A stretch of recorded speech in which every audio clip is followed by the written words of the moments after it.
Hi friends, welcome to my channel. It's Tuesday morning vlog தான். இன்னைக்கு கொஞ்சம் நான் லேட்டாக எழுந்து ஃப்ரெஷ்அப் ஆகிட்டு வாசலில் கோலம் போட்டுட்டு வந்துட்டு சாமியெல்லாம் கும்பிட்டுட்டு லஞ்சு செய்யணுன்னா லேட் ஆகும். ஸோ அதனால் ஹஸ்பண்ட் அவர் கிளம்பிட்டாரு. ஹஸ்பண்ட் கூட வேலை செய்கிறவரோட வீடு பக்கத்தில் தான் இருக்குது, அந்த அண்ணா வீடு. ஸோ நான் பசங்களை ஸ்கூலுக்கு விட போகும்போது அப்படியே அவர் ஹஸ்பண்டோட லஞ்சு அந்த அண்ணாகிட்ட கொடுத்துட்டுனா அவர் கொடுத்துருவாங்க. மார்னிங் 5:30க்குள்ளே லஞ்சு செய்யுது எனக்கு கொஞ்சம் ஸ்ட்ரகிளாக தான் இருக்குது.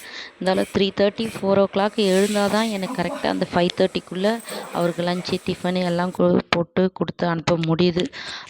சரின்ட்டு ஹஸ்பண்ட் கிளம்பிட்ட பிறகு வெஜிடபிள்ஸ்லாம் கொஞ்சம் கட் பண்ணி வச்சுட்டு அதுக்கப்புறம் 6 to 6:15 தான் நான் எப்போயுமே பசங்களை எழுப்புவேன். சரி அவங்கள எழுப்பி கொஞ்சம் ஃப்ரெஷ்அப் ஆக வச்சுட்டு அவங்களுக்கு பாதாம் எக்ஸாம் டைம் போயிட்டுருக்கு, அதனால் பாதாம் ரெண்டு கொடுத்து சாப்பிட்டுட்டு அவங்க எக்ஸாமுக்கு படிச்சுட்டு இருந்தாங்க.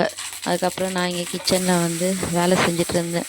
வெண்டைக்காய் இருந்தது, வெண்டைக்காய் போட்டு கொஞ்சமாக புளிக்குழம்பு வச்சுட்டு சவு கூட்டு பண்ணிடலாம் அப்படின்ட்டு செஞ்சுட்டு இருந்தேன். பசங்களுக்கும் அப்படியே என் பையன் பக்கத்தில் கிச்சன்லேயே உட்காந்து படிக்க வச்சுருந்தேன். ஏன்னா அவன் தான் மற்ற 2 பேரையும் போய் டிஸ்டர்ப் பண்ணினே இருப்பான் படிக்க விடாமல். ஸோ அவங்க பக்கத்துலேயே கிச்சனில் உட்கார வச்சு படிக்க வச்சுட்டு இருந்தேன். நான் எப்போவுமே மார்னிங்கில் இட்லி தான் செய்வேன். ஆனால் அன்றைக்கி தோசை செஞ்சேன். ஏன்னா அவருக்கு நான் 5:30க்கெலாம் லஞ்சு கட்டணுன்றதுனால இட்லி கட்டிட்டுனா ஒரு 9 o'clock சாப்பிடும்போது நல்லாயிருக்கும் அப்படின்ட்டு. ஆனால் இன்றைக்கி 8:30க்கு தானே நம்ம லஞ்சே கொடுக்க போகிறோம். ஸோ அவர் கொஞ்சம் தோசை சூடாக இருக்கும் சாப்பிட்டுப்பாங்கன்றதுனால அன்றைக்கி தோசை தான் செஞ்சேன். பசங்களும் தோசை தான் சாப்பிட்டு ஆஃப்டர்நூனுக்கு வச்சுருந்த காரக்குழம்பே தொட்டு சாப்பிட்டுட்டு கிளம்புனாங்க. அதுக்கப்புறம் நானும் கிளம்பிட்டு அந்த அண்ணாக்கிட்ட போய் அவருக்கு லஞ்சை கொடுத்துட்டு அதுக்கப்புறம் பசங்களை ஸ்கூல்லலாம் விட்டுட்டு வந்தேன்.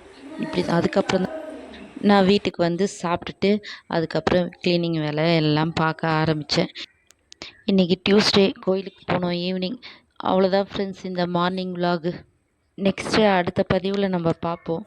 இந்த விலாக் உங்களுக்கு பிடிச்சிருந்தா லைக் பண்ணுங்கள், ஷேர் பண்ணுங்கள், சப்ஸ்கிரைப் பண்ணுங்கள், மறக்காமல் கமெண்ட் பண்ணுங்கள். தேங்க்யூ ஃபார் வாட்சிங்.